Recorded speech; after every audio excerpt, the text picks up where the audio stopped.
வணக்கம். எல்லோருக்கும் சுதந்திர தின நல்வாழ்த்துக்கள். நான் இண்டிபெண்டன்ஸ் டேயை செலிப்ரேட் பண்ண போறேன். அதுக்காக ஒரு புதுவிதமான ஸ்வீட் பண்ண போறேன். அது எப்படி பண்றதுங்கிறத காமிக்க போறேன். நான் தேங்காய், ஜீனி, அப்புறம் கலர்ஸ் வச்சு நான் இன்னைக்கு புதுவிதமான ஒரு பர்ஃபி பண்ண போறேன். அதை நீங்க பாருங்க. நீங்க அடுப்புல ஒரு கடாய் வச்சிருக்கேன். அதுல இப்ப கொஞ்சமா தண்ணி விட்டு ஜீனி போட போறேன். நான் 3 கப்பு தேங்காய் எடுத்திருக்கேன். அதுக்கு நான் 2 பெரிய கப்பால 2 கப்பு சுகர் போட போறேன். சுகர் கொஞ்சம் மெல்ட் ஆன உடனே நான் தேங்காயும் அதோட சேர்க்க போறேன். நான் சக்கரை போட்டிருக்கேன். அது கொஞ்சம் காஞ்சதுக்கு அப்புறம் நான் தேங்காய் போட போறேன். நான் பாம்பேல இருக்கும்போது நாங்க இண்டிபெண்டன்ஸ் டே ரொம்ப நல்லா செலிப்ரேட் பண்ணுவோம். மார்னிங் எல்லா பிளாக் ஹாஸ்டிங்லாம் இருக்கும். எல்லாரும் எல்லாருக்கும் ஸ்வீட்லாம் நாங்க கொடுப்போம். அதுக்கப்புறம் மார்னிங் டிஃபன், ஆஃப்டர்நூன் லஞ்சு, அப்புறம் நைட் டின்னர் எல்லாமே இருக்கும். ரொம்ப இதா இருக்கும். அதெல்லாம் நாங்க கல்ச்சரல் ஆக்டிவிட்டீஸ்லாம் வேற இருக்கும். ரொம்ப எங்களுக்கு ஜாலியா இருக்கும். எனக்கு ஃபுல் டைம் வீட்டுல ஒண்ணு கூட பண்ண வேண்டாம். எல்லாமே நாங்க எங்க பில்டிங்லயே எல்லாரும் நல்லா செலிப்ரேட் பண்ணுவோம். ரொம்ப அதை நான் என்ஜாய் பண்ணேன். இப்ப நான் தேங்காயை போட போறேன்.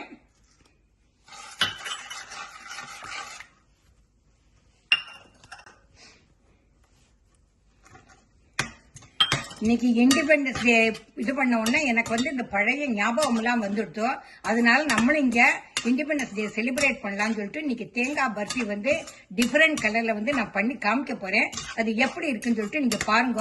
பார்த்துட்டோ லைக் பண்ணுங்க, ஷேர் பண்ணுங்க, சப்ஸ்கிரைப் பண்ணுங்க. ஓகே. இப்ப நான் இந்த தேங்காய் பர்ஃபியை 2-3 பார்ட்டா பிரிச்சிருக்கேன். ஒரு பார்ட் போட்டிருக்கேன். ஒவ்வொன்றிலும் ஒவ்வொரு கலர் போட்டு நான் காமிக்க போறேன். ஃபர்ஸ்ட் நான் ரெட் போட போறேன். ஆரஞ்சு கலர், அதாவது சாஃப்ரான் கலர் பாக்கிறதுக்கே ரொம்ப அழகா இருக்கு. இதுதான் டாப் லேயர். ரெண்டாவது நான் ஒயிட் கலர் பர்ஃபி அதை போட போறேன். கீழே பாட்டம் கிரீன் கலர்ல போட போறேன். சென்டர்ல ப்ளூ கலருக்கு ஒரு அரேஞ்ச்மெண்ட் பண்ணிருக்கேன். அதை போட்டுட்டு நான் உங்களுக்கு காமிக்கிறேன். செகண்ட் ஒயிட் பர்ஃபி பண்ண போறேன். அதுவும் நல்லா திக்கா வருதுன்னு கொஞ்சம் கிண்டணும். ஒயிட் கலர் பர்ஃபி ஆயின் இருக்கு. அது இன்னும் கொஞ்சம் கெட்டியான உடனே நான் அந்த ட்ரேல நான் மாத்த போறேன். ஆரஞ்சு கலர் பர்ஃபி நான் இது ட்ரேல நெய் தடவை அதில் வச்சிருக்கேன். இப்ப அடுத்தது ஒயிட் கலர் பர்ஃபி போட போறேன். இதுக்கப்புறம் கிரீன் கலர் போட போறேன். இப்ப அடுத்தது என்ன கலர்னா கிரீன் கலர் போட போறேன். அடுத்தது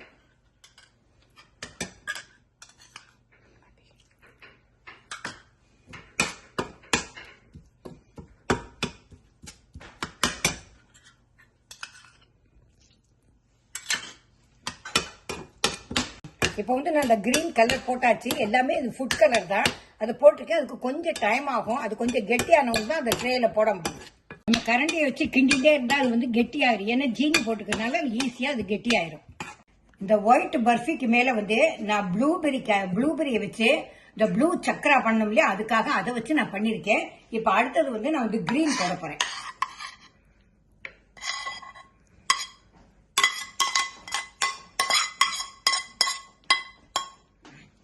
இண்டிபெண்டன்ஸ் டே பர்ஃபி ரெடி ஆயிடுத்து. நான் பிளேட்டை லெவல் பண்ணி வச்சிருக்கேன். அது நீங்க நைஃப்னால கூட அதை லெவல் பண்ணலாம்.